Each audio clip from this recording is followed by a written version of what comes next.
ହସ ଖୁସିରେ ଫାଟି ପଡ଼ୁଥିବା ପରିବାର ଉପରେ ଦୁଃଖର ଲହରୀ ମାଡ଼ିଗଲା। ଆଉ ସେହି ଲହରୀ ଭିତରେ ଅଭିଳାଷର ପରିବାର ଅଣନିଶ୍ୱାସୀ ହୋଇଗଲା। ସାଇ ଭାଇ ଟୁପୁର ଟାପୁର ହେବା ଆରମ୍ଭ କରିଦେଲେଣି।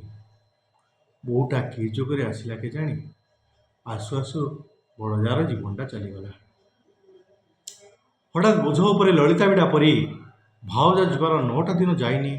ଅଭିଳାଷର ଜେଜ ବାର୍ଦ୍ଧକ୍ୟ ବୋଝକୁ ବୋହି ସବୁଦିନ ପାଇଁ ଆଖି ବୁଜିଦେଲେ। ଅଭିଳାଷର ବାପା କେବଳ ଖୋଲା ଆକାଶକୁ ଚାହିଁ ରହିଥାନ୍ତି। କ'ଣ ସବୁ ହୋଇଗଲା? ସବୁ ଖାଲି ସ୍ୱପ୍ନ ଭଳି ଲାଗୁଛି।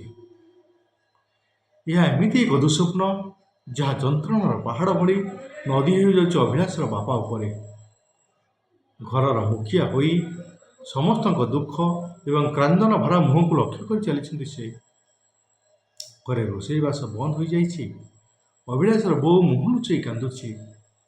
ୟା ଭିତରେ ତାର ବାପା ନିଜକୁ ଧିକ୍କାର କରିବା ଆରମ୍ଭ କରିଦେଇଛନ୍ତି। ଖାଇବା ପିଇବା ଛାଡ଼ି ଖଟ ଉପରେ ପଡ଼ି ରହିଛନ୍ତି। ରହି ରହି ତାଙ୍କ ପାଟିରୁ କେବଳ 2ଟି ପଦ ବାହାରୁଛି, କ'ଣ ହୋଇଗଲା? କ'ଣ ହୋଇଗଲା?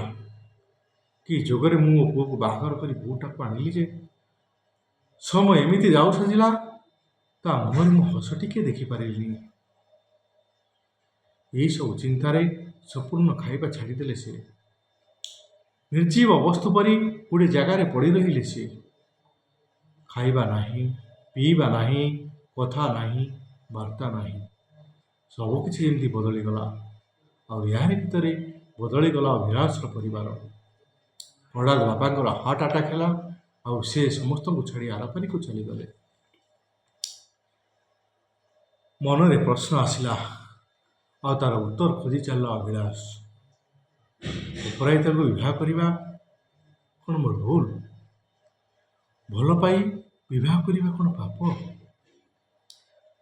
ଯାହା ତାର ପରିବାରରେ ଘଟିଲା ସେଥିପାଇଁ କ'ଣ ଅପରାଜିତା ଦାୟୀ? ଅପରାଜିତାର ପାଦ ତା ଅଗଣାରେ ପଡ଼ିଲା ପରେ କ'ଣ ଦୁଃଖର ବାଦଲ ତା ପରିବାରକୁ ଘୋଡ଼େଇ ଆସିଛି?